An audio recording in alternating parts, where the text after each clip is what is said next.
Ang mga aralin sa video na ito ay una, talasalitaan. Alamin natin at unawain ang kahulugan ng mga piling salita na ginamit sa akda. Ikalawa, basahin natin at unawain ang sanaysay ni Felipe Padilla de Leon na pinamagatang Filipino Time. Ikatlo, mga mahahalagang tanong pagsusuri sa akda at gabay na sagot.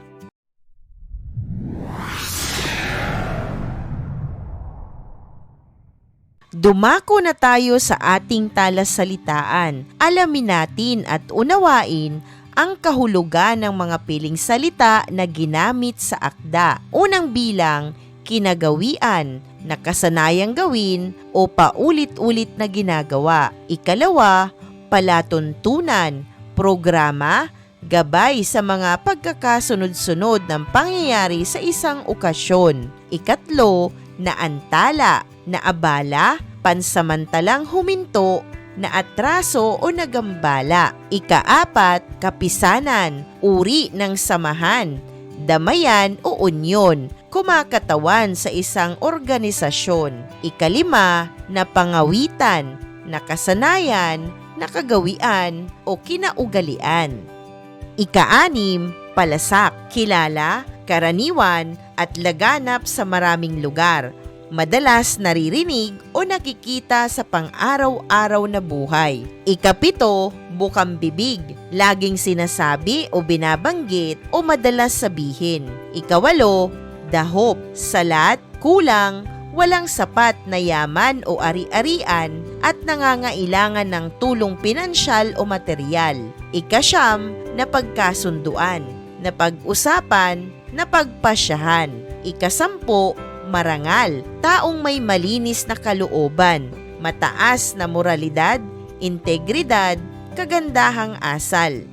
Ipagpatuloy natin ang ating aralin at basahin natin ang akda ni Felipe Padilla de Leon na pinamagatang Filipino Time.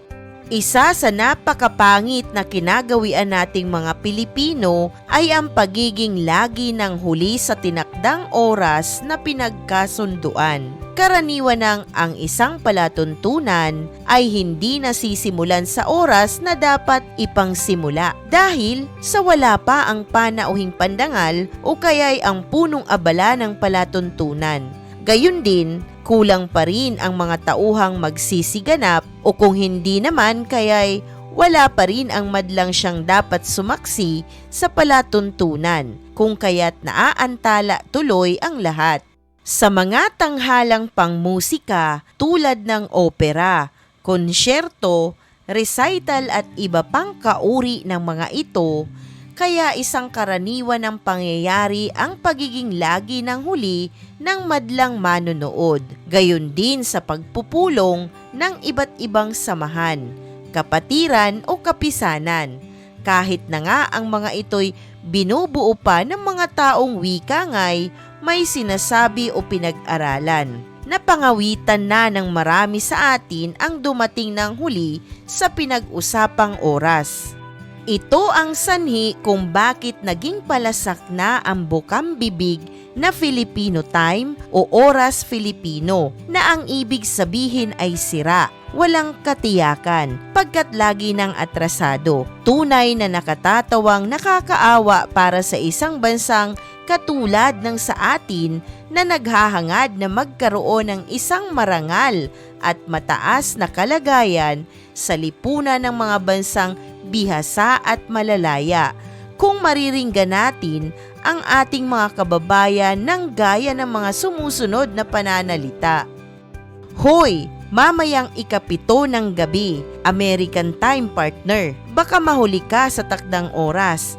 Hindi Filipino Time ang usapan natin. O kaya'y ayoko ng Filipino Time. Usapang Maginoo ito ha, at marami pang katulad nito na ang ibig sabihin ay dahop na dahop sa pagkamaginoo at hindi dapat pagkatiwalaan ang isang Pilipino dahil sa siya'y hindi marunong tumupad sa oras na napag-usapan. Sa ganitong pangyayari na ang oras ng mga Pilipino o Filipino time ay sira at walang kaganapan, ay maaari rin naming sabihin na ang mga Pilipino pala ay sira na katulad ng ating orasan. Ano naman kaya ang hinaharap ng isang bansa na ang mga mamamayan ay palagi ng sira at walang katiyakan sa pagtupad ng napagkasunduan? Ating nabasa at naunawaan ang sanaysay na isinulat ni Felipe Padilla de Leon na pinamagatang Filipino Time. Dumako tayo sa mga mahalagang tanong pagsusuri ukol sa sanaysay at gabay na sagot. Unang bilang, ano ang paksa ng sanaysay na pinamagatang Filipino Time? Narito ang maaari mong maging gabay na sagot. Ang sanaysay ay tumatalakay sa hindi magandang nakaugalian ng mga Pilipino pagdating sa tinakdang oras. Ang Filipino Time ay nakadikit sa hindi mapagkakatiwalaang kaugalian ng mga Pilipino pagdating sa pagtupad sa napagkasunduang oras ng pagtatagpo, programa o di kaya sa anumang usapan ng pagkikita. Ikalawang tanong, ano ang layunin ng sanaysay na ating binasa? Narito ang maaari mong maging gabay na sagot. Layunin nitong ipaalala sa mga mambabasa na kung nais nating mabago ang pananaw na ito ng maraming tao ukol sa Filipino Time na may hindi magandang nakaugalian sa pagtupad at paggalang sa tinakdang oras, ay dapat na magsisimula muna sa ating mga sarili ang pagbabago at mabuting pananaw.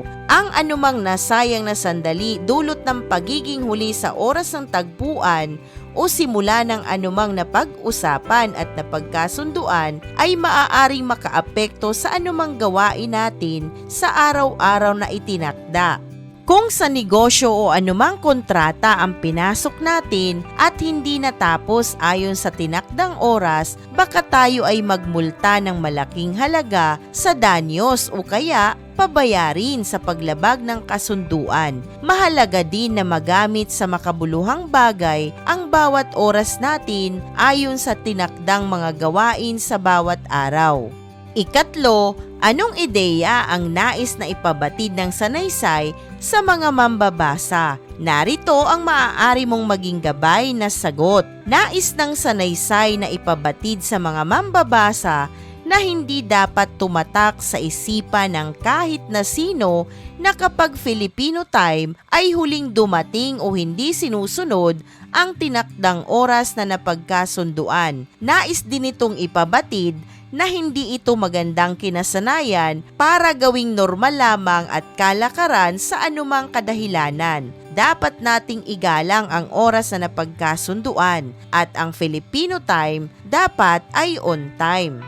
Ikaapat na tanong, ano ang mensaheng nais ipabatid ng sanaysay sa mga mambabasa? Narito ang maaari mong maging gabay na sagot. Nais ng sanaysay na maunawaan ng mga Pilipino na ang Filipino Time na may nakadikit na pangit na nakaugalian at nakasanayan natin na laging nahuhuli sa tinakdang oras ay hindi magandang maging tatak. Kung nais natin itong baguhin, dapat simulan natin sa ating mga sarili at isipan ang pagpapahalaga ng napagkasunduang oras at pagpapahalaga sa binitiwang salita sa naging usapan.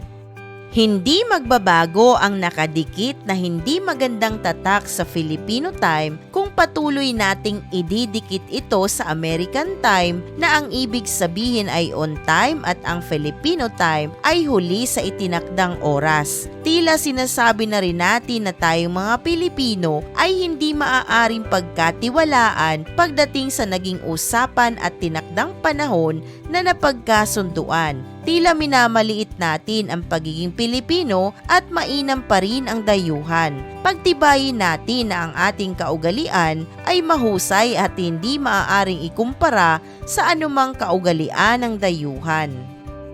Isang mahalagang aralin muli ang iyong napanood. Maraming salamat sa panonood sa channel na Aralin sa Filipino. Huwag mag-atubiling mag-comment ng inyong tanong, suggestions o paglilinaw ukol sa aralin. Munting kahilingan sa iyong kaibigan, paki-like, share and subscribe para para updated ka sa mga susunod pang bagong video ng Aralin Mo sa Filipino.